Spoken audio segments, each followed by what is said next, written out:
Feeling good, looking good. Yep. You good? You already go potty? I did. Okay. I wore these camo pants so I can just go potty here. That's not the first time for that couch, hate to tell you. Well, let's make it a third.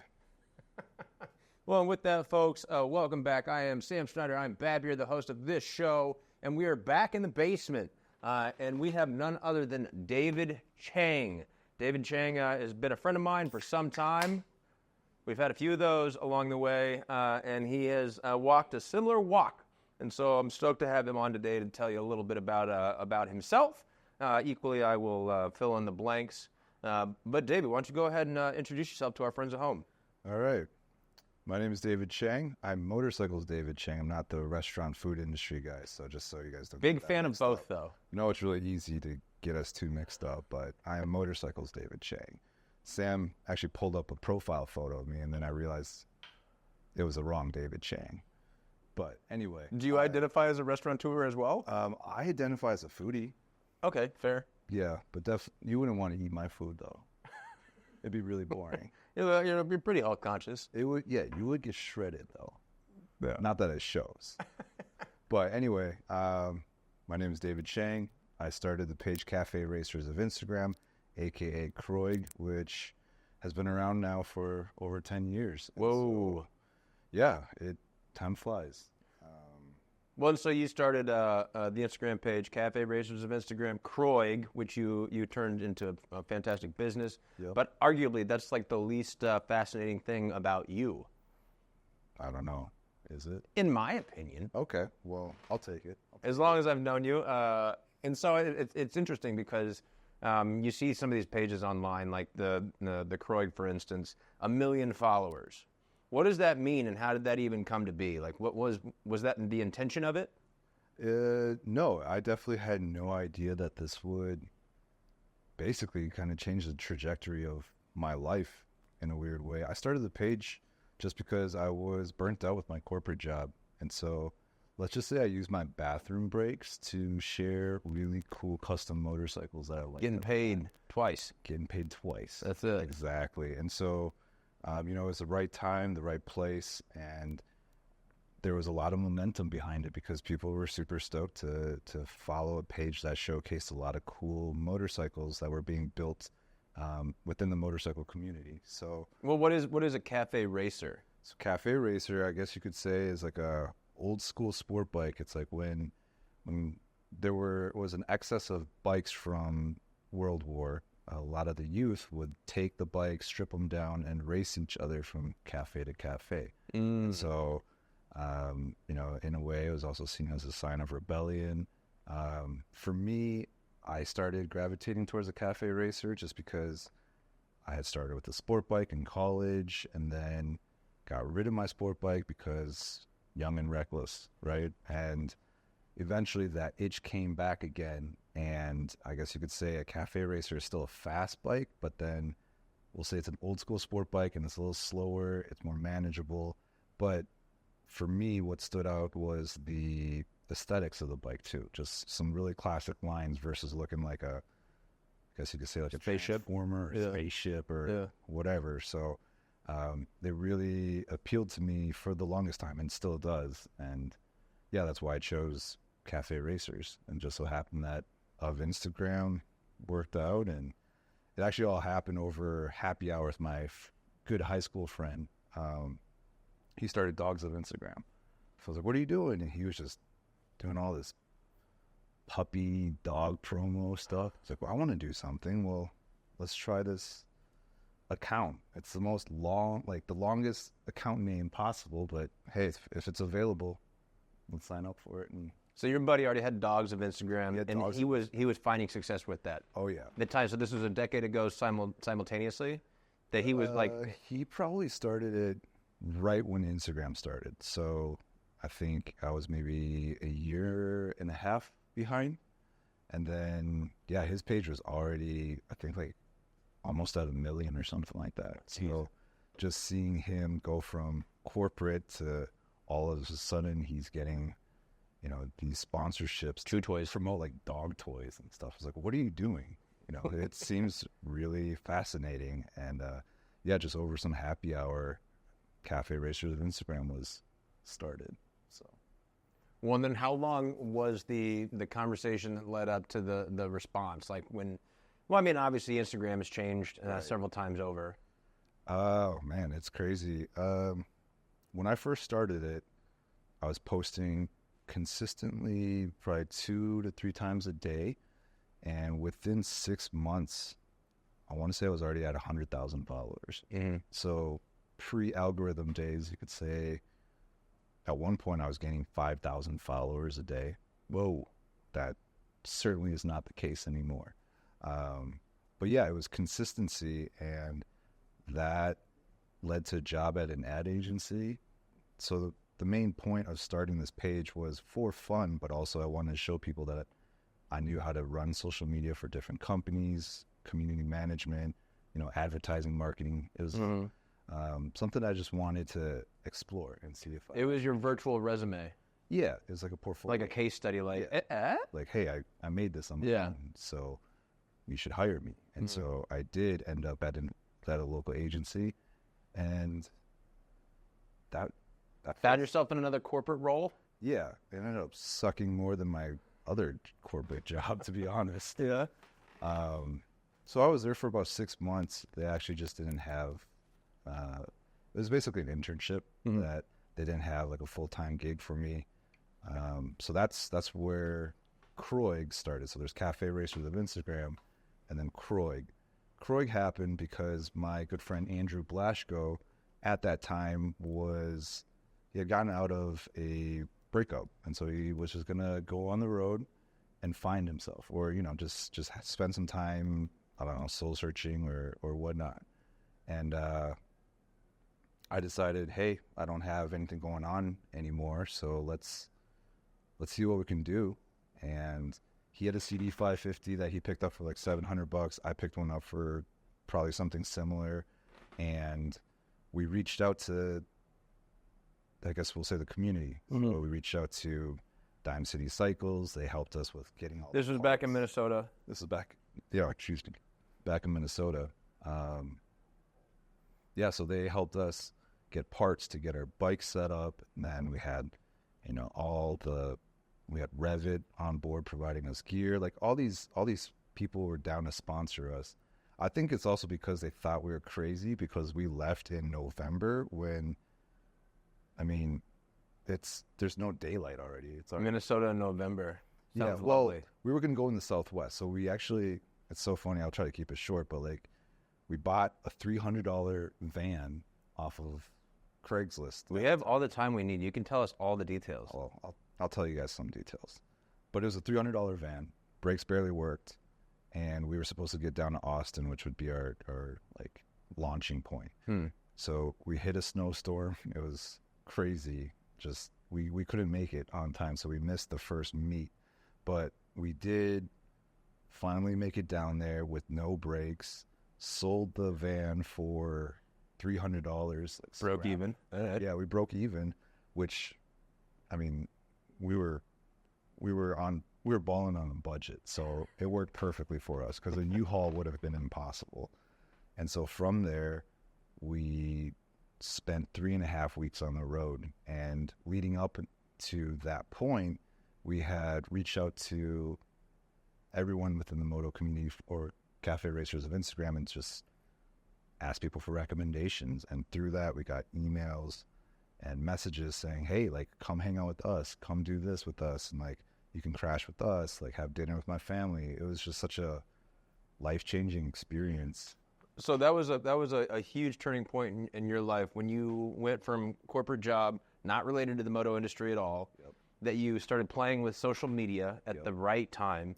You were able to take that and then bring it to a new level that you go, okay, what do we do with this now? And then find a way along the way, be like, oh, this community is so responsive that we can grow not with them, but like because of them.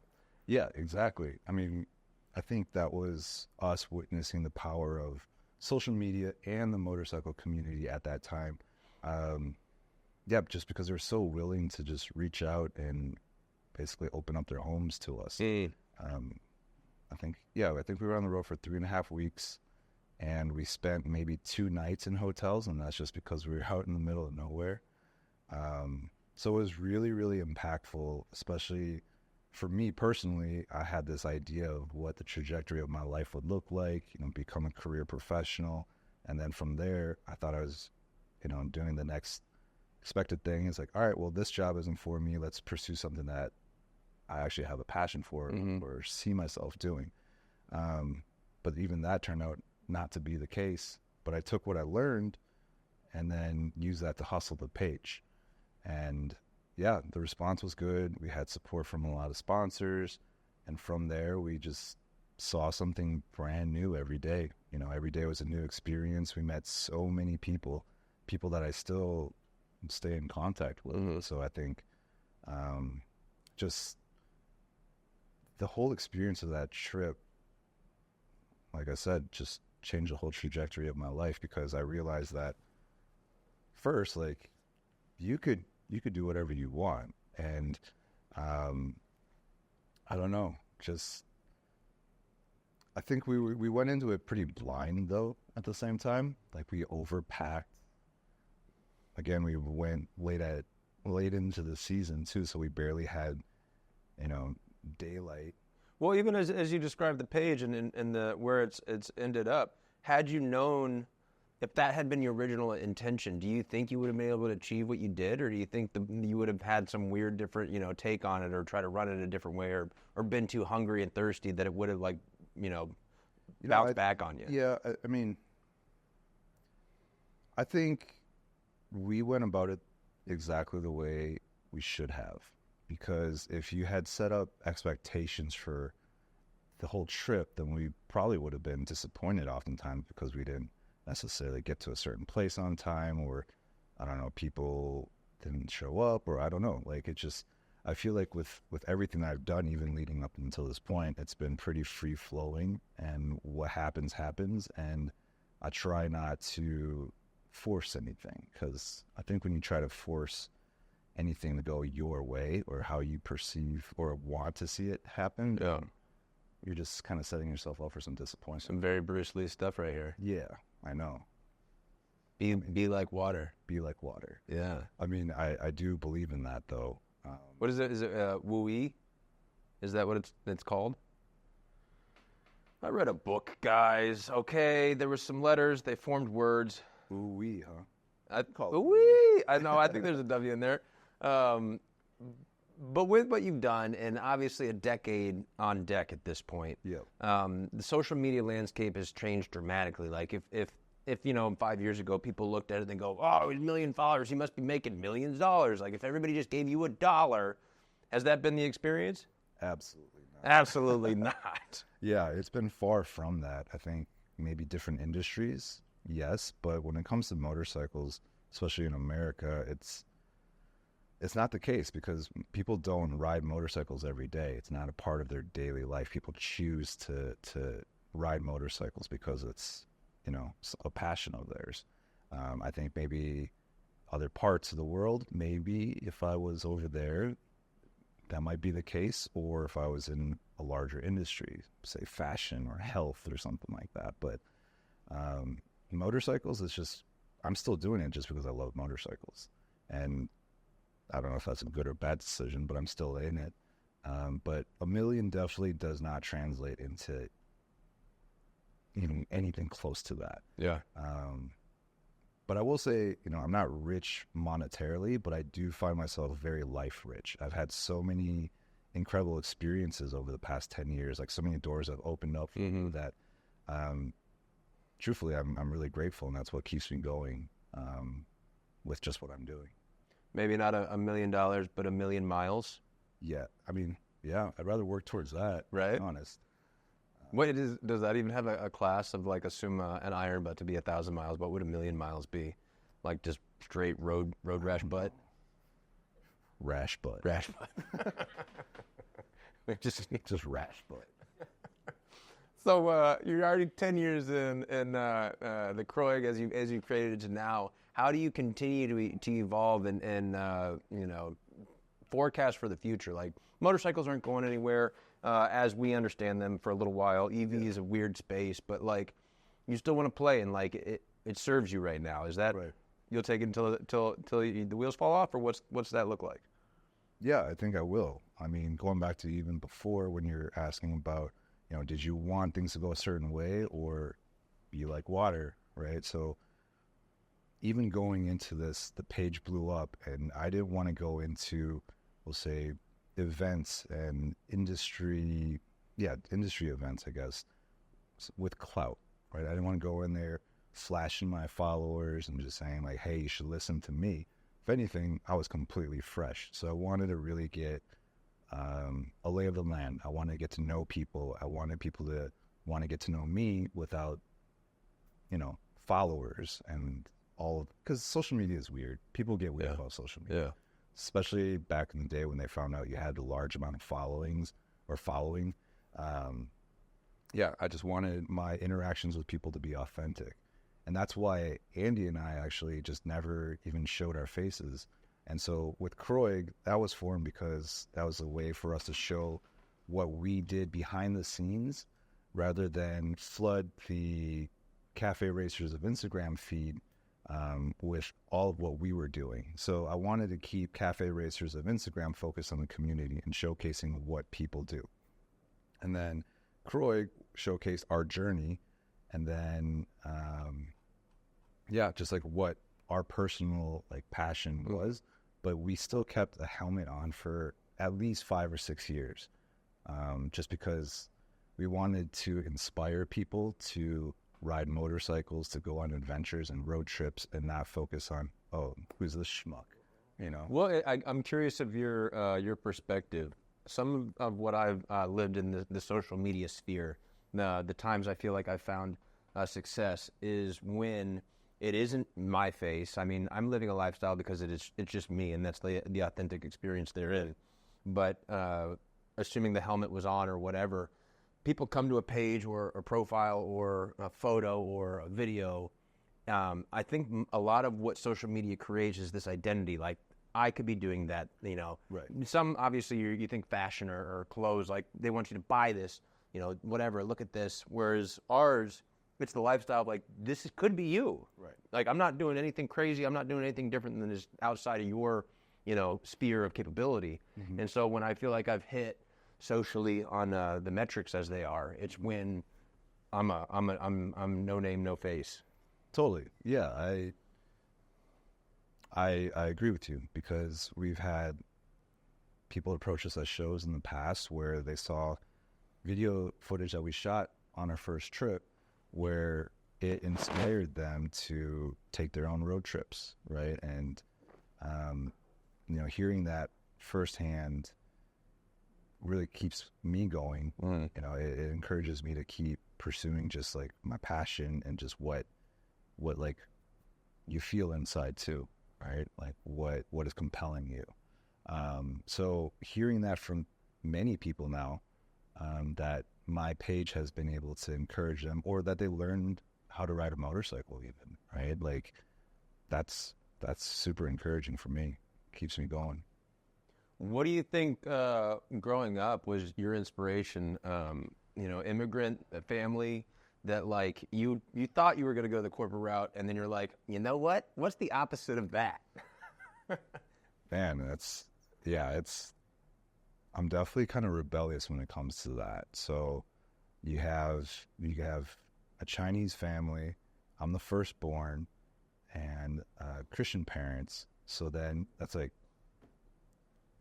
double or triple the rules then. Right? Yeah. Like Chinese people are conservative, Christians can be very conservative. And so the running joke is you're either a doctor, lawyer, engineer, or failure. So I was like, well. Or failure. Or try to date Jackie Velasquez. Yes. Or, hey. Yes. I see you in the back. Put me on spot. No, but seriously though, it was a very interesting time to grow up, because I felt like I had just one path. Right?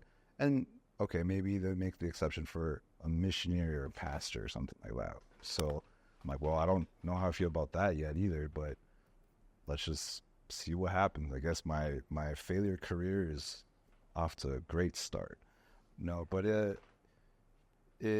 I did everything that I thought I was supposed to do, and then I just started this page up.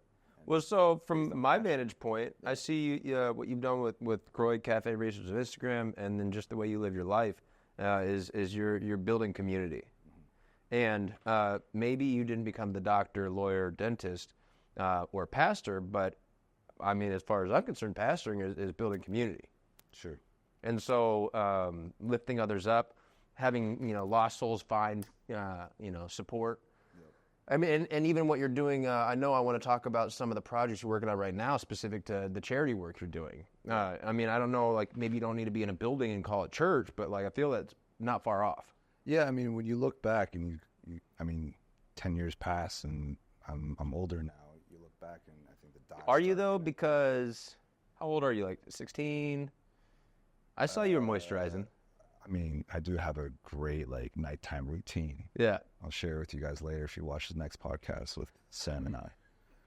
But Asian don't raisin either, though. Asian don't raisin until they do, and then they just... Then I'm Mr. Miyagi, so you'll know. You'll know when I hit a certain age. No, but really, it's just like I've had enough life experiences where I can look back, right? And I lost my train of thought. I basically called you the pastor of a non-existent church, a church of two wheels.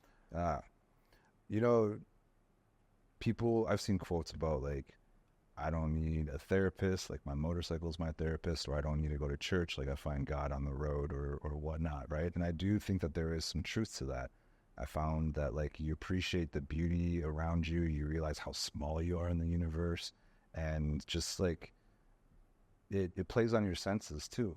And I think looking back at now that I've had all these experiences, like you're connecting the dots, right? So with my parents sending me to different mission trips as a kid to volunteer and wanting me to see people that were less fortunate than me, and also just instilling, Christian values too, I think did start that. And then because we were immigrants, we traveled by van everywhere. We would road trip every summer. Mm-hmm. So I think that's where I got this like desire to be on the road.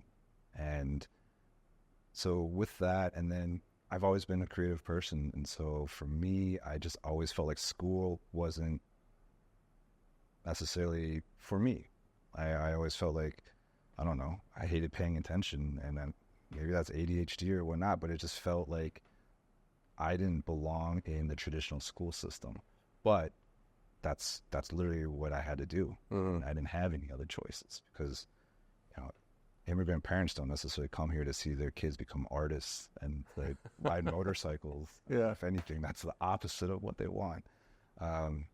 So yeah, it took some time, and here I am working on projects where I'm giving back to the community, right? So during the pandemic, actually even prior to the pandemic, I had this thought, well, when you have so much, we'll say power and ability to influence, what are you trying to do? Am I just trying to promote helmets all the time and jackets and motorcycles all the time? Or am I trying to give back to the community, and how do I do that? And I had been traveling to Thailand for these motorcycle tours for some time. And so I figured, all right, well, let's reach out to some of our sponsors and see if we can help raise money to bring water filters over. So that's how I found Waves for Water. You're saying waves or waves? Waves. Waves? Waves for Water. For our home listeners or the folks on the road, I'm going to go ahead. I've upgraded the podcast. We're going 4 monitors now. The fourth monitor being a computer screen. Waves for Water. So you can check this out. What I'm talking about, at least online, and/or watch the show because it is a virtual and visual experience. But I got it pulled up on a screen right now. Yeah. So found Waves for Water. It was recommended to me by my friend Justin Chatwin. Mm-hmm. And not Chaston. Not Chaston Brand, but both great guys. Great guys. So what really stood out to me about this was John Rose, the founder, and just like how genuine he was, but also the page, the whole like mantra behind it is like, do what you love and help along the way. And So I was able to raise enough money to bring 60 filters over to Thailand or just Southeast Asia because I was there for 2.5 months. Mm-hmm. And wherever I went, I handed out these water filters to people that I saw could really benefit from it. And it's pretty crazy that from what I've seen online, like 1 out of 10 people in the world don't have access to clean water. That's like, I don't know, equals out to like 700 million people or something. Well, so they're looking, you show up with a water filter, they already know exactly what it is. They know they don't possess one. Actually, they don't. They don't know what it is. They don't even know what it is. If I go, nice sponge, brah. Yeah, yeah, I just bring sponges and just, here you go. If you squeeze it out, Good it's luck clean. with this, guys. Yeah. No, but like it's such a simple device that people don't have access to, and they are skeptical. Is it equivalent to like a life straw, one of those things? Yeah. Okay. So it's gravity fed. You usually attach it to a bucket, and then the filter is at the bottom, and it cleans the water. Yeah. And each water filter can provide 100 people with clean water for up to 5 years. So Whoa, repeat. That's substantial. Super substantial. I mean, I've understood like building wells and some of these things, but the technology is available now. 5 years. 5 years. That's a long time. So there's a lot of impact, and Waste for Water also does help like implement water systems and wells and such too, just depending on the location and the need. But yeah, I see a bike here. Is this you're familiar? Yeah. So this is the latest project.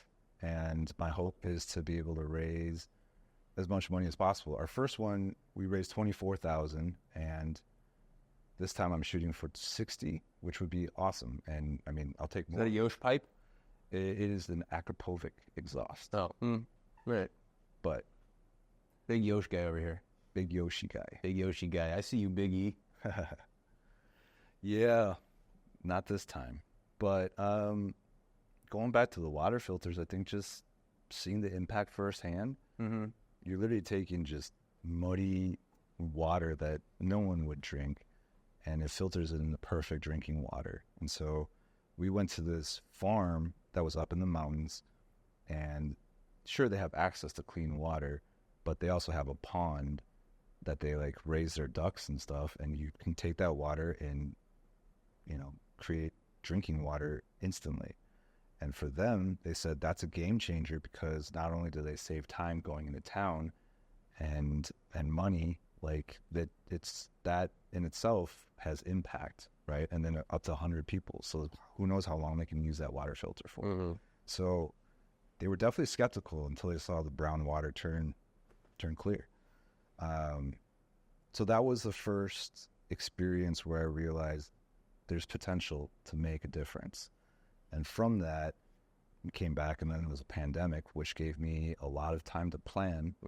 And I reached out to my good friend Ben Holmes. He's a producer, and gave him this idea, or told him my idea. And he was stoked to support it. And so he is my founder as well. And we started Built for Good. Build for Good? Built for Good. We don't have a website for it yet. Not yet. But it is on our CROIG website. But yeah, so from there, Built for Good was created. And so the first project was done in Vegas. So Christian Sosa opened up his shop, and I invited Jay Shia, Jay Donovan, Joe Melky. And so there are 4 of them that built a Harley Sportster 48. And we did that in like a week and a half, which was overly ambitious, but we finished it. And I mean, we raised over $24,000, which was really, really cool. Yeah. And so we're on our second one, and going back to even just like kind of connecting the dots when you look back at it,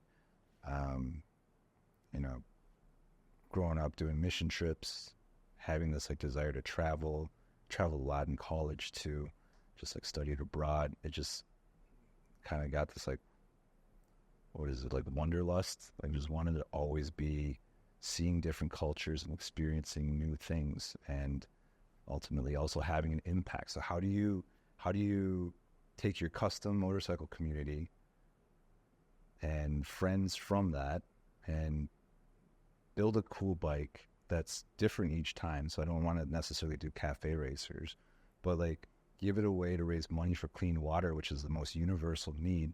And a lot of people don't have access to that.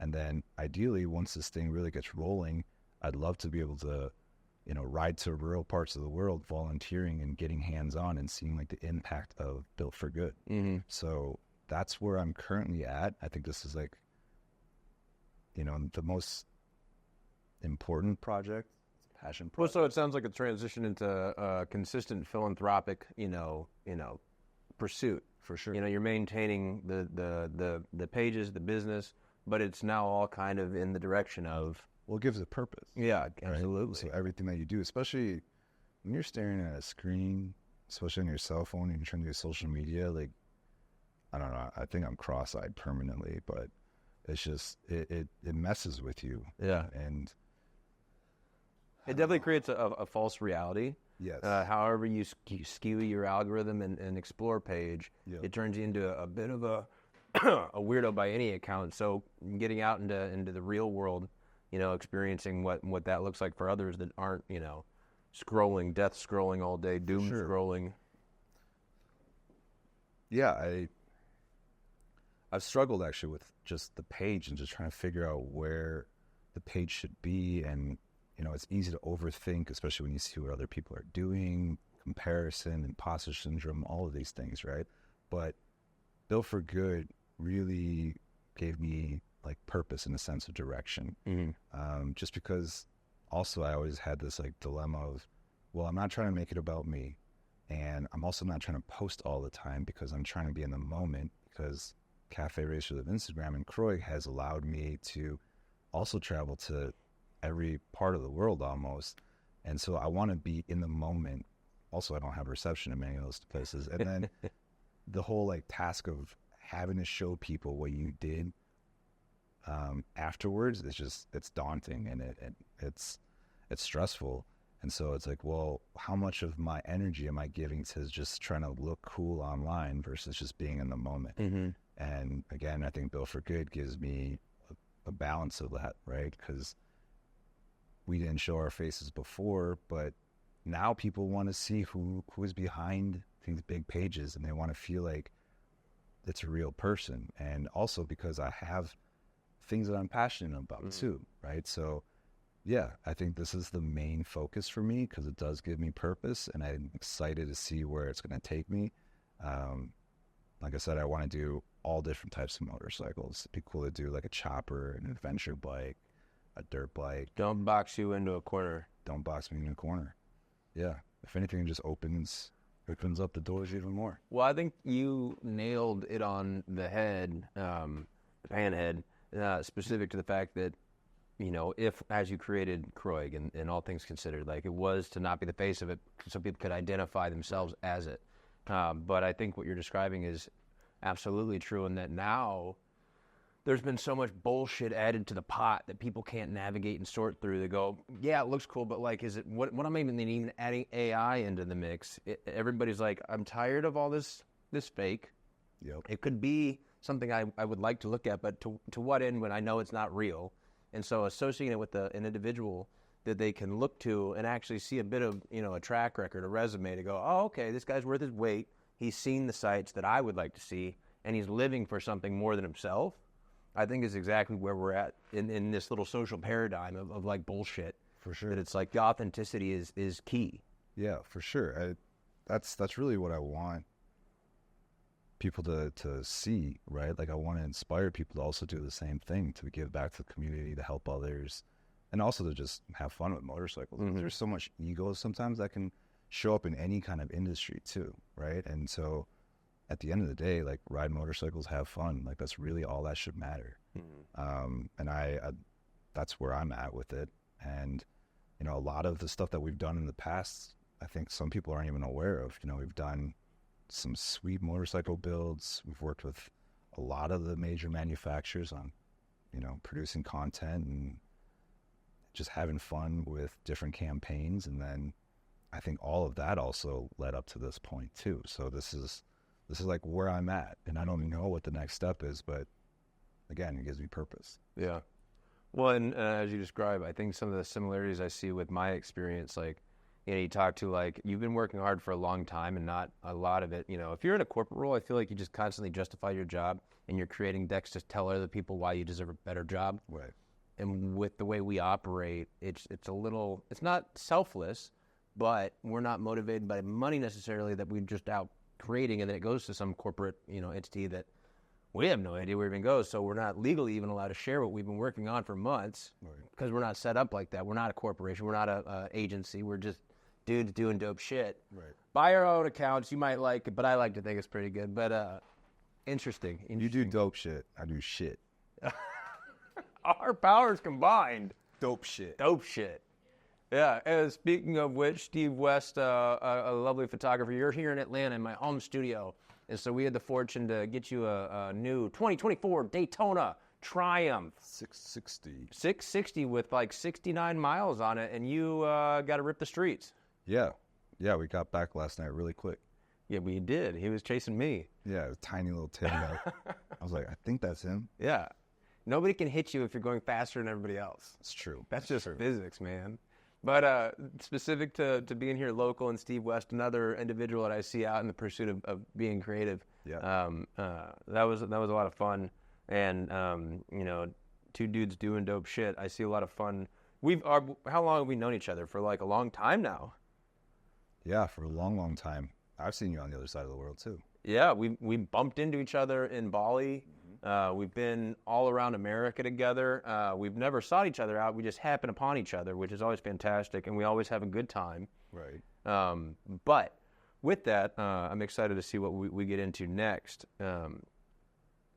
However, at this stage, I know we've been rolling for about, looks like at 37 minutes, which is great. Our friend Zach Gray, Meg's cousin, he was my last posted show, ran his own podcast in my studio while we were at a barber at Small Bore, and he ran through my entire... Johnny Depp. Yeah, Johnny Depp, that's right. That's from dude, right? From what's the movie, Water? Scissor. Well, no, it was the one you showed. Secret Window. Water. Well, he ran a show with like all these strangers, and I was just letting him run with it.